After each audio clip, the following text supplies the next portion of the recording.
마가복음 6장 34절의 말씀, 우리 한 절이니까요, 우리 한 목소리로 함께 읽어보면 좋겠습니다. 시작. 예수께서 나오사 큰 무리를 보시고 그 목자 없는 양 같음으로 인하여 불쌍히 여기사 이에 여러 가지로 가르치시더라. 아멘. 네, 이 시간 예수님 가르침 그대로라는 제목으로 우리 장신대 기독교 교육과에서 가르치고 계시는 우리 박상진 목사님 나오셔서 말씀 전해주시겠습니다. 우리 교수님 앞으로 나오실 때 우리 환영의 박수로 맞이하도록 하겠습니다. 나와주시겠습니다.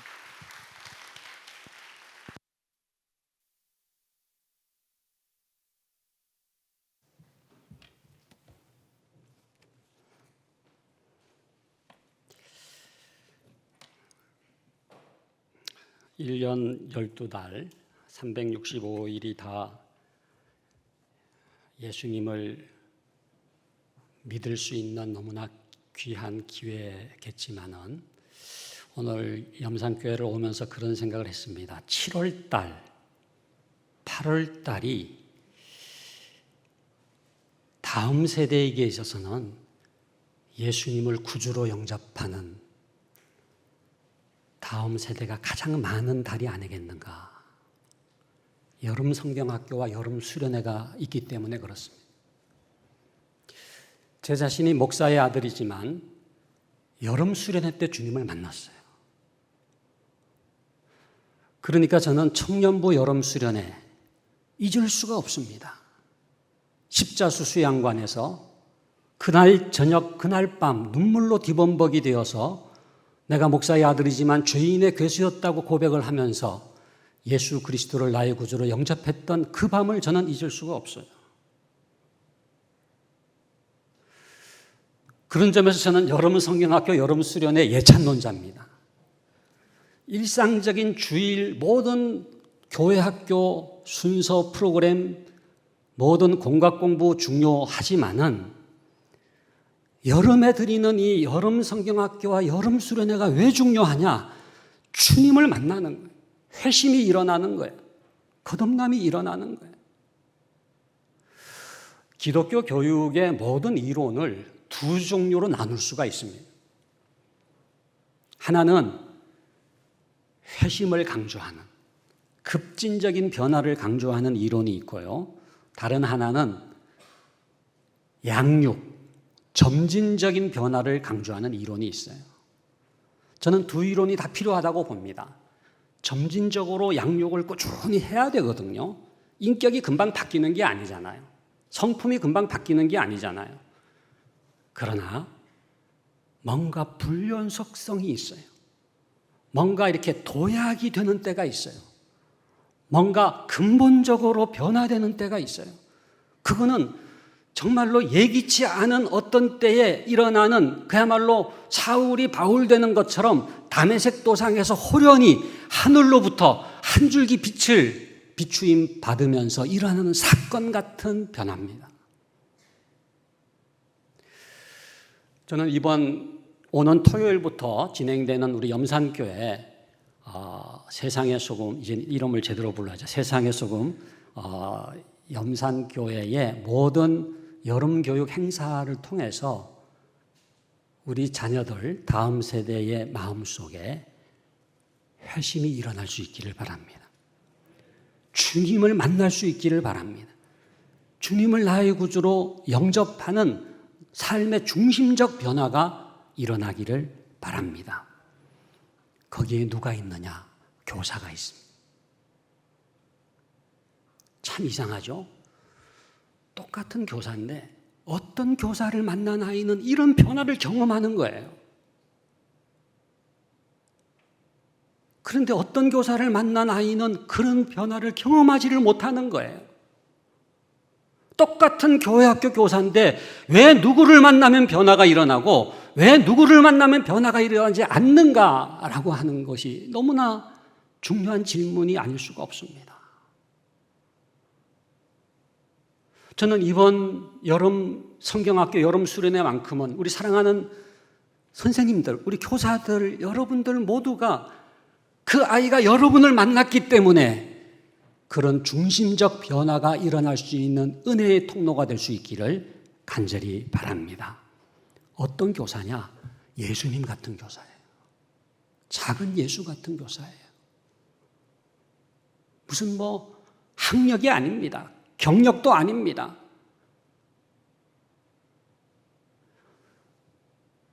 정말로 예수님과 같은 마음으로 아이들을 만나는 그 선생님을 통해서 그 아이들은 선생님을 만나는 게 아니라 예수님을 만나는 거예요.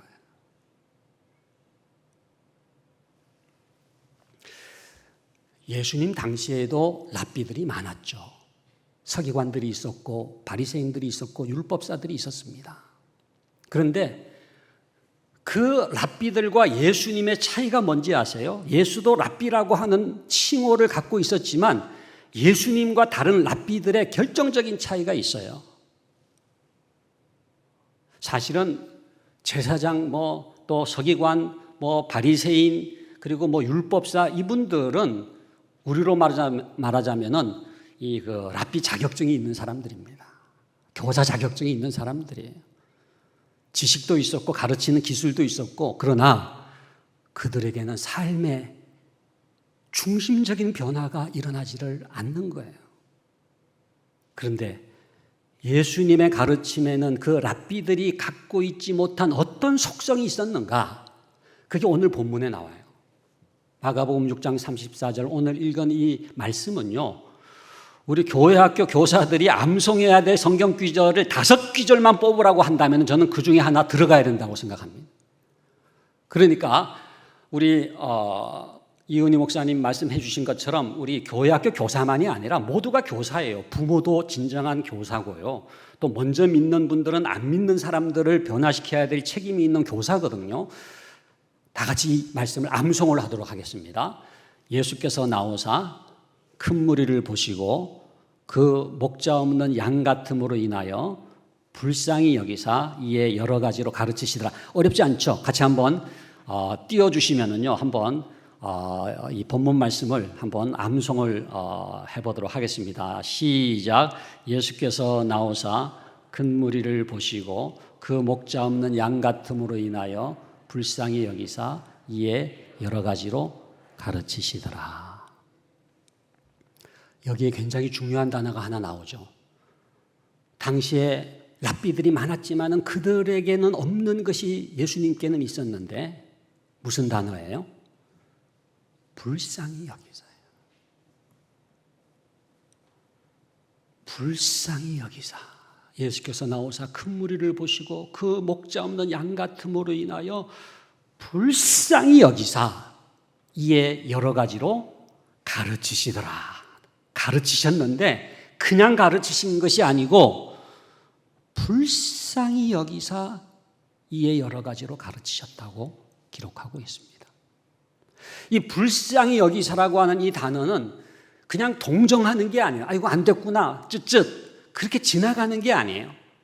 헬라어로는 스플랑크 니조마이라는 단어를 쓰고 있습니다. 스플랑크 니조마이라는 단어는 스플랑크논이 창자라는 단어인데 그 단어에서 파생이 됐는데 창자가 찢어지듯이 창자가 뒤틀리듯이 창자가 녹아지듯이 그렇게 불쌍히 여기는 것을 일컬어서 스플랑크 니조마이라고 하는 거예요.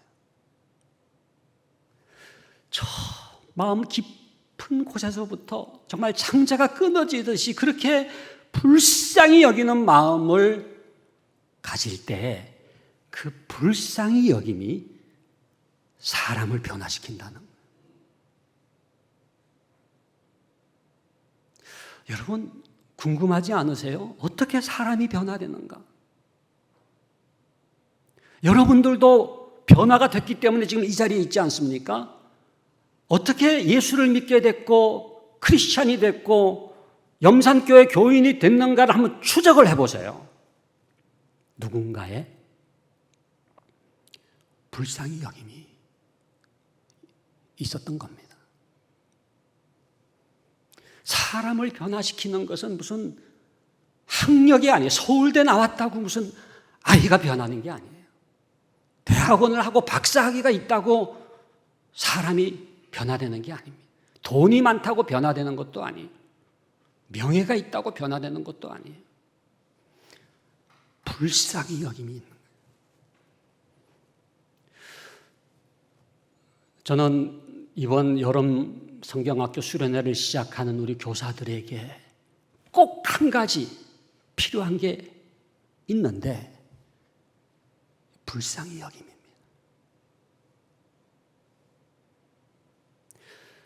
그 불쌍히 여김이 닿는 곳에 사람의 변화가 일어나는 거예요. 제가 장신대에서 학생들을 가르치고 있습니다마는 면접 볼 때 꼭 묻는 질문이 있어요. 너의 삶에 가장 변화를 일으킨 사람, 가장 영향을 준 사람이 누구냐? 한 명 얘기하는 질문을 던지는데 가장 많이 나오는 사람이 누군지 아세요? 엄마입니다. 엄마. 아빠는 별로 안 나와요. 왜 아빠가 안 나오는지 한번 생각해 보세요. 엄마가 그 아이를 변화시키더라. 엄마가 아니었으면 자기는 신학교 올 수 없었다는 거 어떤 애는 엉엉 울면서 얘기해요. 엄마입니다. 우리 엄마가요. 기도했어요. 우리 엄마가요. 나를 위해서요. 밤마다 기도했어요. 엄마라는 단어를 들을 때 우리는 눈물이 납니다. 왜 그런지 아세요? 엄마는 불쌍히 여기는 사람이기 때문에 그래요.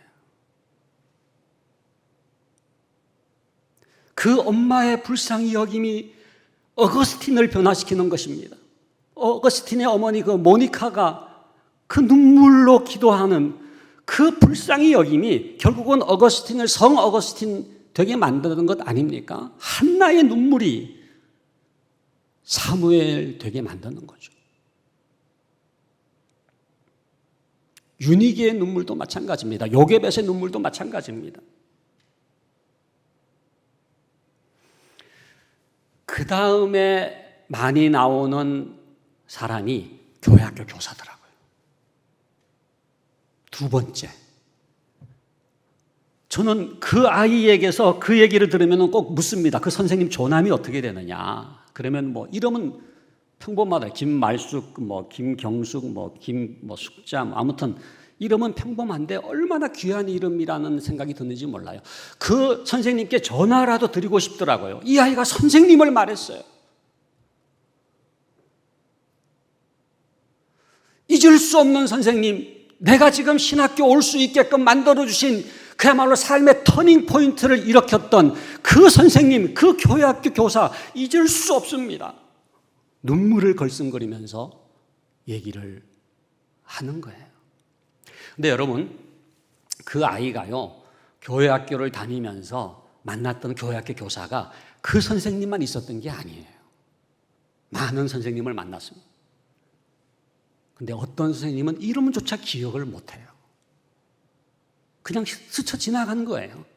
그 선생님도 교회학교 교사 임명을 받아가지고 1년이건 2년이건 가르쳤겠지만 그 아이에게는 아무런 변화도 일으키지 못한 채, 아무런 영향력도 끼치지 못한 채 그냥 지나간 선생님들이 많았어요.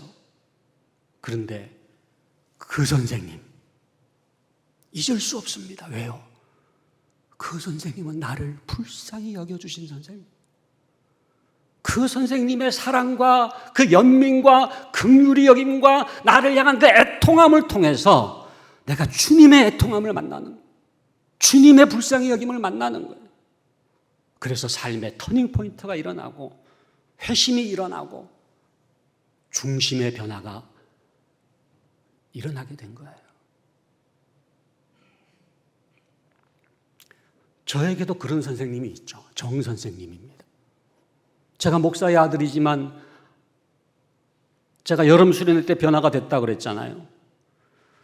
그 선생님이 저를 제자 훈련을 하겠다고 저를 제자로 삼으셨어요. 그런가 보다 하고서 제가 이렇게 교회를 가면은요, 그 빨간 벽돌 교회였는데 그 벽에 기대가지고 저를 이렇게 물끄러미 쳐다보면서 상진 형제 사랑하고 싶은데, 그 남자 전도사님인데 굉장히 징그럽더라고요. 상진 형제 사랑하고 싶은데, 그냥 사랑하면 사랑하지 뭘 사랑하고 싶은데 그러면서 얘기를 할까 그렇게 생각을 했는데, 그분이 수련의 마지막 날 밤에 세족식을 하는, 세족식. 아시죠? 발 씻어주는 거 있잖아요. 그래서 이렇게 제 발에 이렇게 대야에 물 떠가지고 발을 담그고 이렇게 씻어 주길래, 세족식은 뭐 그렇게 하고 원래 하는 거니까. 근데 계속 붙잡고 있는 거예요. 옆에 지금 기다리고 있는데 제가 발을 이렇게 툭툭 털었죠. 이제 가시라고. 이제 저는 됐으니까 옆으로 가시라고. 그런데 제 발을 붙들고 기도를 하시는데 우시더라고요. 그 선생님의 눈물이 제 발등에 떨어지는 순간 그 교만했던, 목사의 아들이기 때문에 내가 무슨 신앙 좋은 줄 알고 여겼고 내가 무슨 뭐 대단한 사람인 줄처럼 생각을 했던 그 자아가, 그 왜곡된 그 죄악된 자아가 깨트려지는 순간이 된 거예요.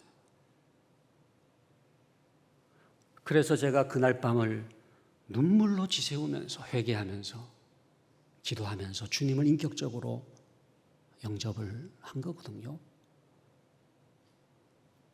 그러니까 저에게는 잊을 수 없는 선생님이 있죠.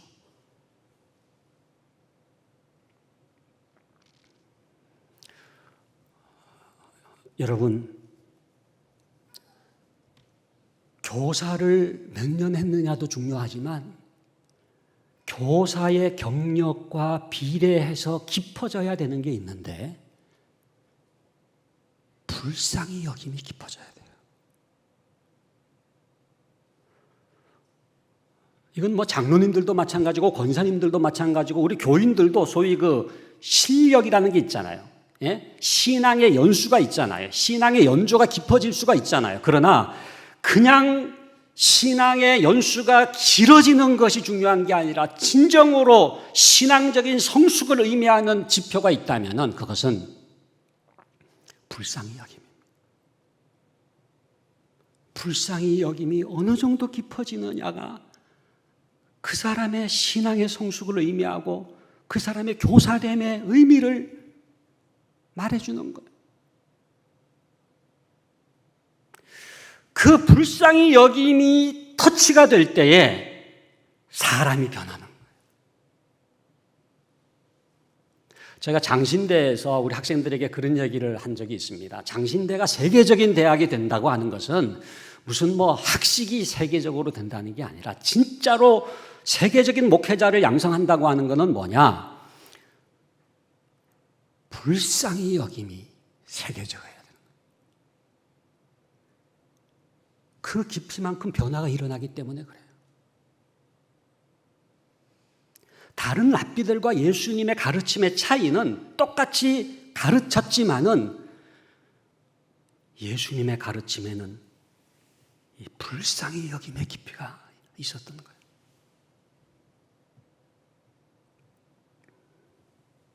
오늘 말씀이 이렇게 되어 있습니다. 예수께서 나오사 큰 무리를 보시고 그 목자 없는 양 같음으로 인하여 불쌍히 여기사, 그 다음 뭐라고 되어 있어요? 이에 여러 가지로 가르치시더라. 우리 한번 따라 하시길 바랍니다. 불쌍히 여기사 이에. 네. 불쌍히 여기사라는 단어하고 이에라는 단어는 이렇게 붙어 있어요. 그냥 불쌍히 여기셨더라 이렇게 끝나는 법이 없어요. 정말로 우리가 누군가에 대해서 불쌍히 여기잖아요. 그러면은 이해가 따라 나오게 돼요. 우리 선생님들이 정말로 그 아이를 불쌍히 여기잖아요. 그러면은 이해가 따라 나오게 돼 있어요. 그때부터 이 능력의 가르침이 시작되는 겁니다. 그러니까 불쌍히 여김으로 말미암는 가르침, 불쌍히 여김으로 시작된 가르침, 불쌍히 여김에 의해 움직여지는 가르침이 사람을 변화시키는 거예요.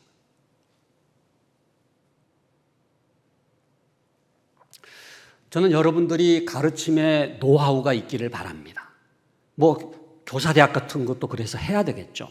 교수법도 배워야 되겠죠. 뭐 플립 러닝이 됐든 PBL이 됐든 뭐 여러 가지 요즘에 교수 방법들이 나오지 않습니까? 그러나 그걸로 사람이 변화되는 게 아니에요.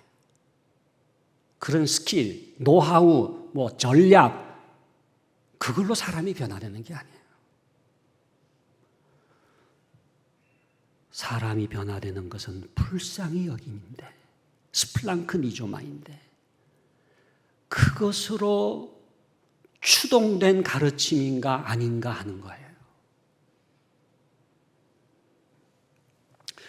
오늘 말씀 보니까 불쌍히 여기사 이에 그다음 뭐라고 돼 있어요? 여러 가지로 가르치시더라. 저는 굉장히 도전을 받았습니다. 특별히 이 코로나 시대에 제가 굉장히 이 말씀을 묵상하면서 야, 예수님도 한 가지로 끝낸 게 아니구나.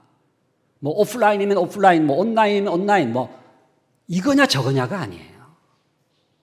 정말로 불쌍히 여긴다면은요, 이 방법도 사용하고 저 방법도 사용하고 온라인도 사용하고 오프라인도 사용하고 공준나는 새를 보라고 말씀하시기도 하시고 들에 핀 백합화를 보라고 말씀하시기도 하시고 비유법을 쓰기도 하시고 질문법을 쓰기도 하시고 이 모양 저 모양으로 가르칠 수밖에 없는 이유가 있죠. 그게 뭡니까? 불쌍히 여기기 때문에. 그냥 내버려 둘 수가 없어요.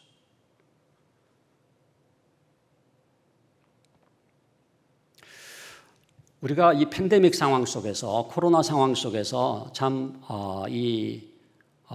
온라인이냐 오프라인이냐 논쟁을 많이 했는데 이게 온라인이냐 오프라인이냐의 문제가 아니라 사랑하느냐의 문제입니다. 진짜 사랑한다면은 하나님도 인간이 되셨잖아요. 못할 게 뭐가 있습니까? 여러분, 이 성육신적 교육이라고 하는 게 뭐예요? 하나님이 하늘에서 강의를 하신 게 아니에요. 하나님이 인간이 되심으로써 인간을 변화시키신 교육이 이게 하나님의 교육입니다. 그러니까 그 아이를 찾아 나서는 거예요. 그래서 여러분 사실 코로나가 심했을 때에도요, 얼마든지 오프라인으로 할 수 있는 것이 있잖아요. 뭐 그 아이 집 앞에 가서 기도할 수도 있죠. 그 다음에 전화해가지고 커튼을 열어봐. 선생님이 와 있어. 그래 잘 있었니? 사랑해. 이거 오프라인이거든요. 뭐 택배라도 보낼 수 있죠. 아니면 문고리에다가 무슨 선물이라도 걸어둘 수 있죠. 아니면 무슨 손편지라도 써서 붙여놓을 수 있죠. 여러분 중요한 거는 온라인이냐 오프라인이냐의 문제가 아니라 정말로 불쌍히 여기느냐의 문제. 그러면은 이에 여러 가지로 가르치게 돼요. 예수님도 한 가지로 무슨 뭐 끝내신 게 아니에요.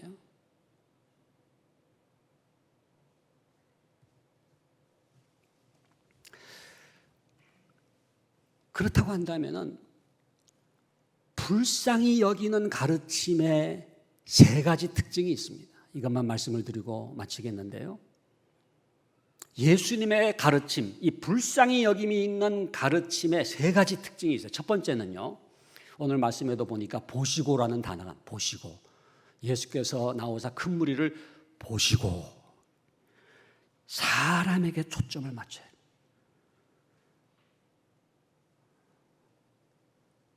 요한복음 1장 42절에도 보면은 예수님이 시몬을 처음 만나실 때 예수께서 보시고 이르시되 네가 요한의 아들 시몬이니 장차 개바가 되리라 하시니, 그때 그 보시고라고 하는 단어가 나와요. 그러니까 우리가 사복음서를 읽어보면요, 예수께서 가라사대 뭐 이르시되 뭐 말씀하시는 장면, 그래서 강의를 하시는 내용이 물론 나와요. 그러나 굉장히 많이 나오는 단어가 예수께서 보시고, 예수께서 민망히 여기시고, 예수께서 안수하시고, 예수께서 눈물을 흘리시더라. 소위 그 non-verbal communication, 비언어적인 가르침이 많이 나옵니다.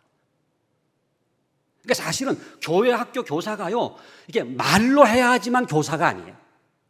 말로 해야지만 가르침이 아니에요. 이렇게 바라보는 것만으로도 굉장히 중요한 교육이에요.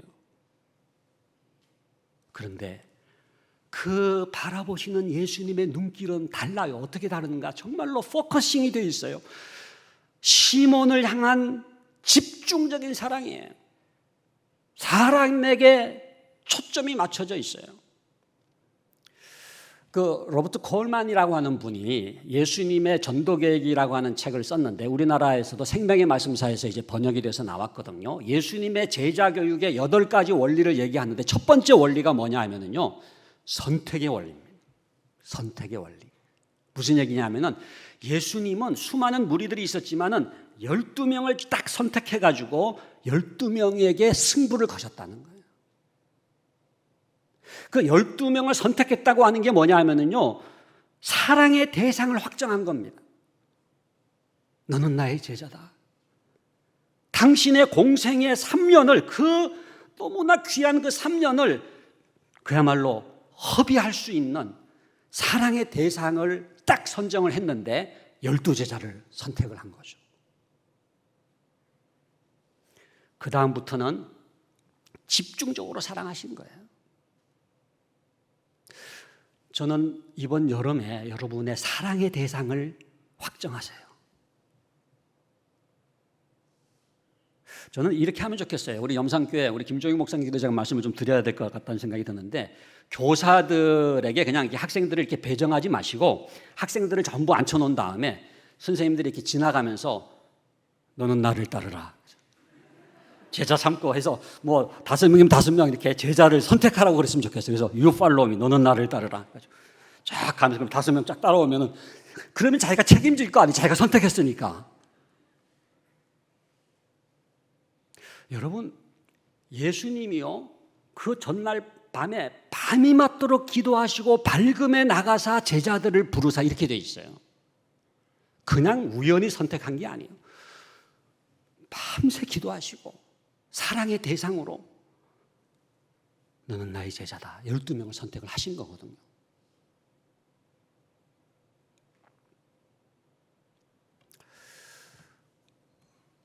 그렇게 되면서 인격적인 관계가 맺어지는 겁니다. 불쌍히 여기는 가르침이라고 하는 것은 3인칭이 아니에요. 2인칭. 너와 나의 관계 속에서 중심적인 변화가 일어날 수가 있어요. 여러분, 이 신앙이라고 하는 것은 라틴어 어원이 크레도입니다. 크레도라고 하는 게 CREDO라고 하는 이 크레도가 뭐냐 하면은 코어, 중심을 드립니다, 그런 뜻이에요. 크레도에서 나온 단어 중에 크레딧 카드가 있는 겁니다. 신용카드. 이게 믿을 만한 카드다. 옛날 기아 자동차에서 크레도스라고 하는 자동차가 나왔죠. 그게 이제 믿을 만한 차라는 뜻이에요. 근데 왜 단종이 됐는지 모르겠습니다만은 그게 이제 크레도에서부터 나온 건데, 그 코어, 중심, 이게 마음입니다. 마음을 드립니다. 그래서 신앙은요, 마음의 변화예요. 머리가 아니에요. 여러분, 이번 여름에 머리의 변화를 일으키면은 그냥 지식을 아는 걸로 끝나요. 그 아이의 삶의 중심적인 변화가 일어나는 이 신앙적 변화라고 하는 것은 뭐냐? 마음의 변화가 일어나요. 마음의 변화가 일어나기 위해서 가장 중요한 게 뭐라 그랬어요? 인격적인 관계가 맺어져요. 그러기 위해서는 어떻게 해야 돼요? 함께 있는 시간이 너무너무 중요해요. 저는 여름 성경학교, 여름 수련회가 왜 이렇게 변화를 많이 일으키는지를 분석을 해보니까요, 그 중에 쫙 분명하게 발견할 수 있는 원리가 있어요. 그건 뭐냐면 함께 있는 시간이 많은 거예요. 그러니까 평소에 그냥 우리가 168분의 1 얘기하잖아요. 168시간 중에, 일주일에 168시간 중에 1시간 가지고는 안 된다는 거잖아요. 근데 여름 성경학교, 여름 수련회는 함께 있으면서요, 어떻게 돼요? 인격적인 관계가, 2인칭의 관계가 맺어지니까 마음의 터치가 일어나고 신앙적인 변화가 일어날 수가 있는 거예요. 교회 학교 교사라고 하더라도요, 똑같은 교사가 아니더라고요. 여기 지금 교사들, 사실 제가 마음 같아서는 좀 자리 배치를 좀 이렇게 하고 싶어요. 학생과의 관계가 이렇게 스쳐 지나가는 교사가 있잖아요. 여러분, 양파를 보면은요, 양파가 이렇게 껍질이 있지만 벗기면 또 껍질이 있죠. 벗기면 또 껍질이 있죠. 이게 레이어라고 그러잖아요. 이 양파에 이게 겹겹이 쌓여져 있는데, 우리와 학생들과의 관계도 동심원으로 그려보면은요, 그냥 표피적으로 만나고 스쳐 지나가는 선생님이 있어요. 그런데 점점 깊어져 가지고 그 아이의 중심과 선생님의 중심이 딱 만나는, 그래서 그 아이의 속사람, 내면, 중심적 변화가 일어나는 관계가 있잖아요. 예수님이 사마리아 수가성 여인을 만났을 때에 물 좀 달라 하시니 다가갔지만은 결국은 점점점 깊이 만나셔가지고 어떻게 됩니까? 내 남편을 데려오라. 제가 남편이 없나이다. 네가 남편이 없다는 말이 옳도다. 네가 남편이 5이 있으나 지금 남편도 내 남편이 아니니 내 말이 옳도다. 이 사마리아 수가성 여인의 중심을 터치하는 거예요. 사마리아 수가성 여인이 삶의 중심적 변화를 경험하잖아요. 교회학교 교사를 말이죠. 맨 이쪽에는 스쳐 지나가는 만남을 하는 선생님들 이렇게 앉으시고, 그 다음에 중간 정도 만나는 분들 여기 앉으시고, 정말로 그 아이의 내면과 만나는 선생님, 진짜 인격적인 관계로 만나는 선생님들을 이쪽에 앉히고 싶어요. 그리고 아이들도 오라고 그러면 좋겠어요. 그 아이가 어떻게 그렇게 변화가 일어나는지를 저는 증명하고 싶은 거예요. 정말로 인격적인 관계로 맺고 있는 그 선생님 아래서 자라나는 아이들, 그 아이들에게서 어떤 변화가 일어나는지를 생생하게 우리는 확인할 수가 있습니다.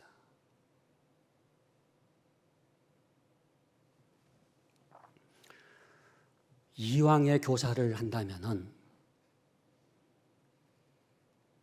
스쳐 지나가는 만남이 아니라 중심적인 만남, 인격적인 만남을 통해서 그 아이의 내면과 신앙적 변화가 일어날 수 있는 선생님이 되는 게 얼마나 좋습니까?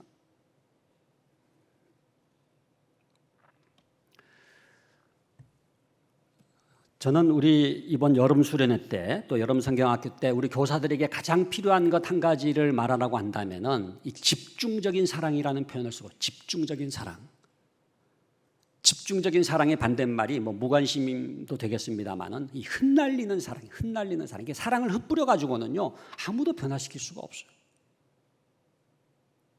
우리가 가지고 있는 사랑의 용량이 있거든요. 요거를요 그냥 흩날리면 안 돼요. 요거를 모아 가지고요 쫙 집중해서 써요. 예수님도 그 사랑을 모아 가지고 12명에게 이렇게 집중을 하시니까 중심적인 변화가 일어나는.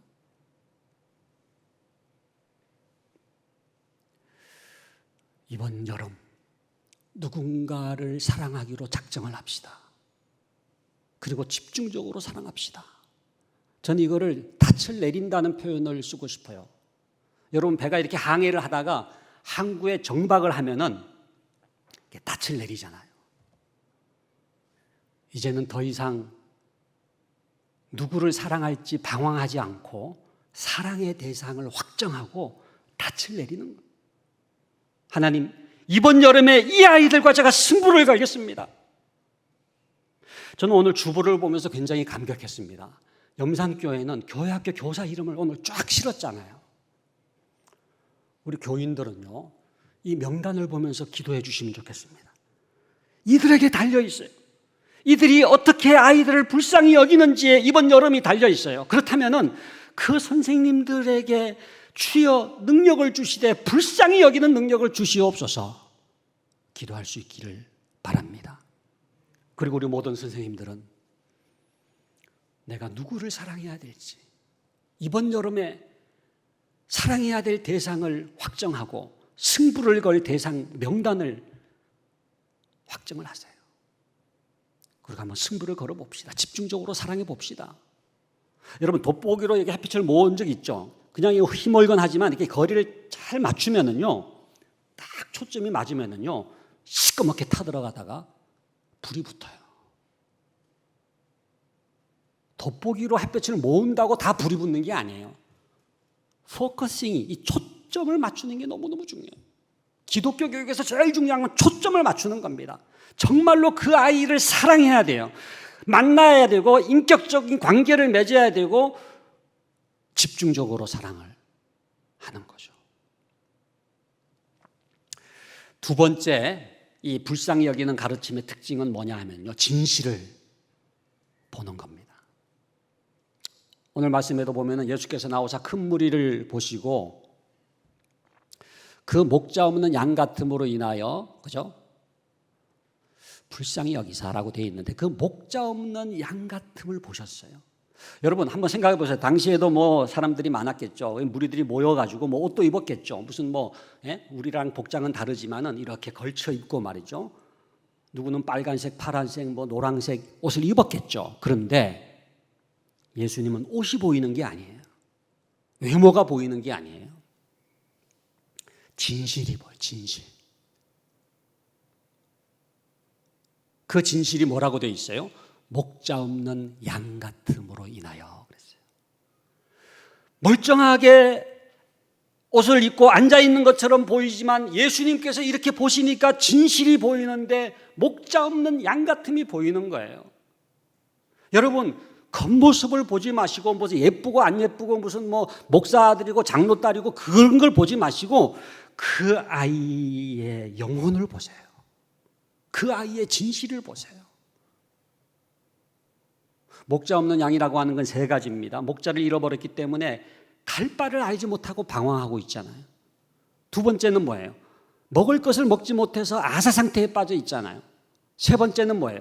언제든지 맹수의 공격을 받을 수밖에 없는 위험에 처해 있잖아요. 지금 청소년이 그래요. 우리 아이들이 그래요. 우리 청년들이 그래요. 그야말로 위기 청소년, 위기 학생이 따로 있는 게 아니에요. 모든 학생이 위기 학생이에요.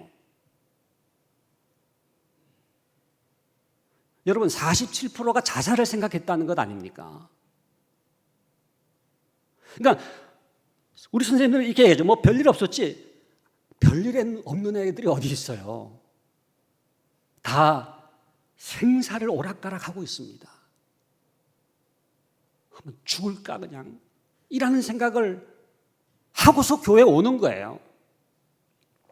제가 한 학생의 말을 중학교 2학년 학생의 말인데 잊을 수가 없습니다. 그 아이가 저한테 뭐라고 얘기하느냐 하면은 우리 교회 중등부 전도사님은 중등부가 부흥하는 건 원하지만 자기는 사랑하지 않는다는 거예요. 그게 무슨 얘기냐 그랬더니 자기가 이 자살 충동을 가지고 그야말로 살 거냐 죽을 거냐를 고민하고 중등부에 갔는데 전도사님이 이렇게 반가 하시던다는 거예요. 그 좋은 거잖아요. 반가워하니까. 근데 그걸로 끝이라는 거예요. 자기의 고민을 더 이상 들여다보지 않는다는 거예요. 그리고 다른 아이 반가 한다는 거예요. 저는 우리 교육 전도사님이나 우리 교육 목사님, 우리 교사 여러분들에게 그런 말씀을 드리고 싶어요. 교회 학교의 목표는요, 교회 학교 부흥이 아닙니다. 물론 교회 학교가 부흥돼야죠. 교회 학교가 배가가 돼야 되죠. 근데 교회 학교가 배가 돼서 어쩌겠다는 거예요.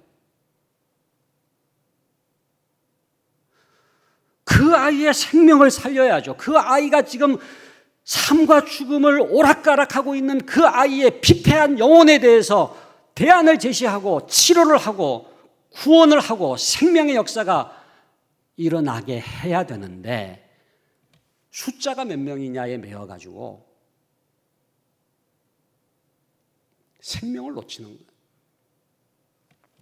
저는 그 아이가 금방 이해가 됐어요. 그 아이, 중학교 2학년이 하는 말이. 왜냐하면 제가 중등부 전도사 때 되도록게 생각해 보니까 몇 명 나왔느냐가 너무너무 중요해요. 왜냐하면 담임 목사님께 그거 보고해야 되기 때문에. 다 집회가 끝나면 당회장실에 모여가지고 몇 명 나왔는지를 보고를 하면 그걸 가지고 박 전도사가 중등부 맡은 다음에는 뭐 배가 역사가 나타났다고 막 칭찬도 해주시고 뭐 전임자보다 낫다고도 얘기해 주시고 저는 그 칭찬을 듣고 싶어가지고 그냥 이렇게 지나가는 애도 너 그냥 출석한 거야 해가지고 올리고 좀 해가지고 어떻게든지 출석 숫자를 올리는 것에 관심이 있었는데 출석 숫자가 올라가는 게 중요한 게 아니고 그 영혼이 변화가 되는 게 중요한 거예요. 제가 교육학을 공부하면서 제일 영향을 받았던 학문은 문화인류학이었습니다. 그러니까 교육인류학이라는 분야가 있어요. 문화인류학하고 교육학하고 만나는 지점인데 이 문화인류학에서 뭐를 배우는지 아시죠? 에스노그래피라고 어떤 종족의 문화를 연구하기 위해서는요 들어가야 돼요. 같이 살아야 돼요. 그래가지고 이 민속지향적 방법이라고 하는 것은 그 종족과 함께 살면서 그 문화를 경험하면서 그 문화가 뭔지를 이해할 때만이 밖에서 이해하는 게 아니라 이 소위 그 내재적인 이해, 내면적인 이해, 그게 진정한 그 문화를 소위 그 디스크립션, 기술할 수 있는 연구가 된다는 거예요. 그러니까 어떤 종족의 문화가 그냥 밖에서 보는 그게 아니라 진짜로 그 문화가 어떤 문화인지를 알기 위해서는 그 문화 속으로 들어가야 된다. 여러분, 중등부 선생님이라면 중학생이 돼야 돼요. 그러니까 제일 좋은 건 중학교 교복 입고 위장 취업하듯이 좀 들어가면 좋겠어요. 예? 그리고 교사석에 앉는 게 아니라 중등부 학생석에 앉아가지고 같이 예배 드리고 나가면서 아이들하고 같이 얘기하면서 여러분, 그 아이들이 드리는 예배와 여러분들이 생각하는 예배가 달라요. 그 아이들을 이해하지 못한 채 그 아이들의 변화를 기대할 수가 없어요. 저는 이번 여름은 진실을 만나는 여름이 되기를 바랍니다. 그 아이들과 이렇게 뭔가 터치가 돼야지 뭔가 변화가 시작되지 않겠습니까? 어긋나고 있는 거예요. 예수께서 보시고 나오사 큰 무리를 보시고 그 목자 없는 양 같음을 보신 것처럼 이번 여름에 방황하는 학생들, 위기의 청소년들, 삶을 절망하는 청년들, 그들의 진실을 볼 수 있기를 간절히 바랍니다. 마지막으로는 구경하면 안 되고 만나야 돼요. 사건입니다. 사건. 기독교 교육은 사건이에요. 강의를 한다고 변화가 되는 게 아니잖아요. 그래서 사랑하는 우리 염산교회 모든 교회학교 교사들이 오늘 이 말씀을 기억할 수 있기를 바랍니다. 예수께서 나오사 큰 무리를 보시고 그 목자 없는 양 같음으로 인하여 불쌍히 여기사 이에 여러 가지로 가르치시더라. 다시 한번 불쌍히 여김을 회복하여 주시옵소서. 아이들을 보면 짜증밖에 나지 않습니다. 바닥 끓는 소리밖에 나지 않습니다. 여름 성경학교 여름 수련회가 다가오지만 하나도 기대되는 바가 없습니다.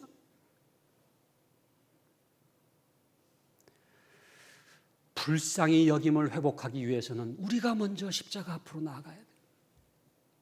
내가 어떤 불쌍히 여김을 받은 존재인지를 깨달아야 돼요. 내가 1만 달란트 탕감받은 자임을 깨달아야 돼요. 내가 어떤 사랑으로 구속함을 받은 존재인지를 깨달아야 돼요. 이번 여름 수련의 주제가 복음입니다. 복음.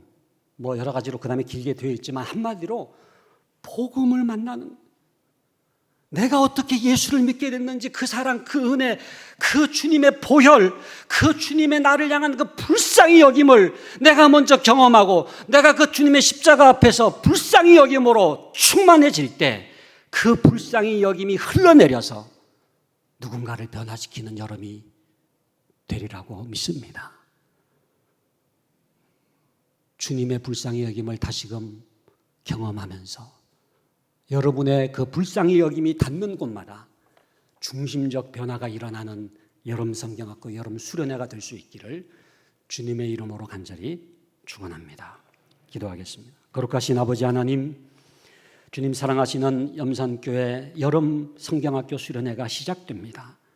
오 주님, 특별히 우리 교사들을 붙잡아 주시옵소서. 이들을 주님이 얼마나 사랑하는지를 말씀하여 주시기를 원합니다.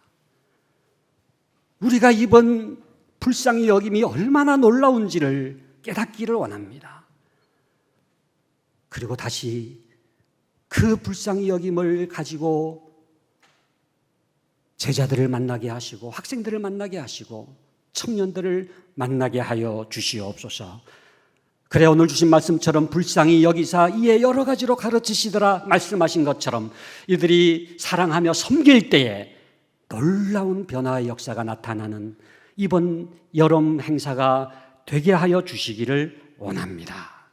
그리하여 먼 훗날 잊을 수 없습니다. 2022년도 여름 성경학교 여름 수련회 그때 만났던 그 선생님 잊을 수 없습니다를 고백할 수 있는 아이들로 충만할 수 있게 하여 주시옵소서. 예수 그리스도의 이름으로 기도하옵나이다. 아멘.